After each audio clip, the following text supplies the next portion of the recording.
Hey, good morning, 8th graders. It's Miss Roberge here. I am going to talk to you about the slope application problem, which was at the end of Investigation 2 from Mrs. Schmiel. For starters, let's go over a couple reminders. These were notes that were given to you right on the page. It says a rate is a ratio that compares two units of measure. An example of a rate in fraction form is $170 for 20 hours. Slopes are rates. You can rename rates like you rename fractions. In this example, divide the numerator and denominator by 10 to obtain an equivalent rate of $17 for 2 hours. Divide the numerator and denominator by 2 to obtain 17 over $2 per hour. This is a unit rate because 1 is the denominator. Writing the fraction in a decimal form gives $8.5 per 1 hour.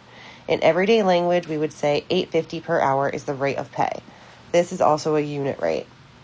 One way to obtain a unit rate is to rewrite the fraction so the denominator is 1.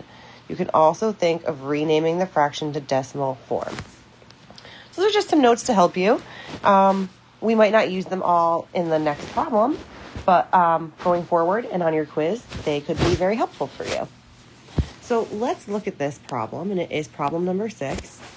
And we have a graph here with time on our x-axis, and then we have distance on our y-axis. So it says, Sam and Kim went on a hike. The graph at the right shows their situation. Find the slope of Kim's hike. Always include units of measure. So that would be, in this case, miles per hour is how we're going to want to write the slope of Kim's hike. So we've been practicing finding slope, and we know that we can do that with a line, or we can do that with points. So we're going to do it both ways here. So to get Kim's slope,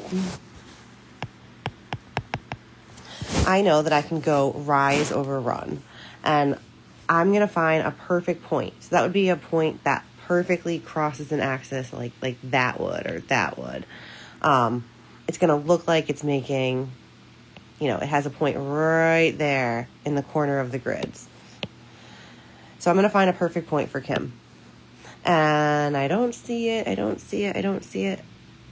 I see one right there. So to get my slope, my rise over my run, I count my rise. 1, 2, 3. And my run is, well, let's pay attention down here. Because I could count 4 lines. But that wouldn't be right because each box is worth, 2 boxes is worth 1 hour. Excuse me. So we actually have to use this 2 here.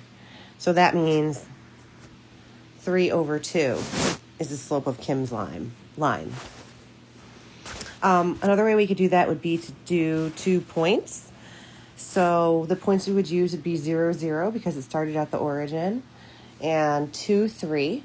And remember, we would have x1, x2, and then we would have y1, y2. And then you do y2 minus y1 over x2 minus x1. So let's put that all together. I know it doesn't come off that simply.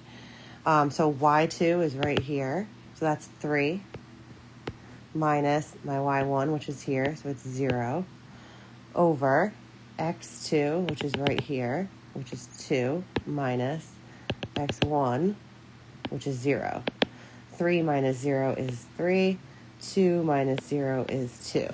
So I got 3 halves this way, and I got 3 halves this way. So that's good. We probably got that right. That would mean that she goes 3 halves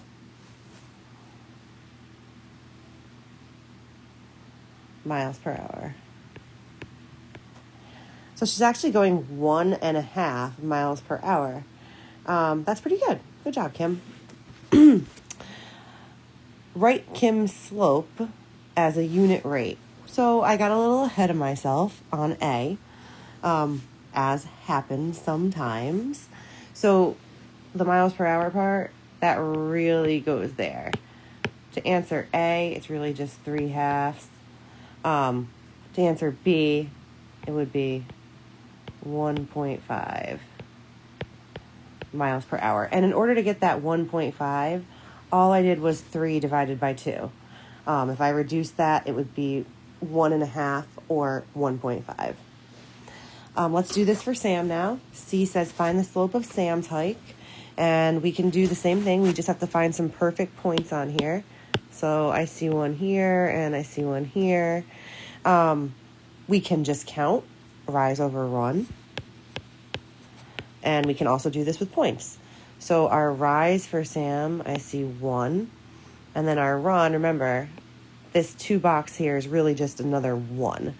So my run is also 1. That's what I get. Now, if I tried it with these 2 points that I marked here and here, I would have x1, x2, y1, y2. Again, I have to do y2 minus y1 over x2 minus x1. So when I do that, y2 is 2 minus y1, which is 1, over x2, which is 2, x1, which is 1. 2 minus 1 is 1. 2 minus 1 is 1. I get 1 over 1 as my slope this way. And I also got 1 over 1 as my slope doing it just from the graph. So we can reduce that. 1 over 1 is just 1. She is going, that means, to answer D, unit rate, she's going 1 mile per hour. She must be doing kind of a steep hike, maybe, which is totally fine. E, who is hiking at a faster speed, Kim or Sam? Explain how you know by looking at the graph and by using the numbers for slope that you obtained above. Well, let's talk about this. First of all, we look at the graph and we look at the distance side of the graph. So distance is right here. Kim's distance ends higher than Sam's distance ends. So right there, Kim went further. And she went further before, like Sam's here when Kim's here. So she went further in the same amount of time. And if we extended her line, it would be like here, right? Approximately. So even in the same amount of time, she would go further. We can tell from this graph. Her line is also steeper. You see Sam's line is kind of steep, but Kim's line really shoots up. So it's definitely steeper.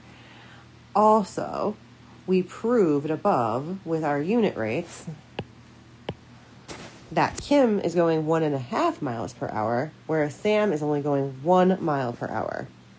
Therefore, we know Kim's going faster. Maybe Kim's doing a different trail and it's not as hilly, so she can go a little faster. Maybe she's been practicing longer. Who knows? But either way, Kim is hiking faster. So write down some of the things I just said, though. Make sure you understand this to back up this response before you end this for the day. All right, everybody. I hope everybody is well. And I know Mrs. Schmiel was still trying to figure out quizzes and whatnot. Whatever does come, good luck to all of you. I'll be here. I'll be making more videos. Talk to you all soon. Bye.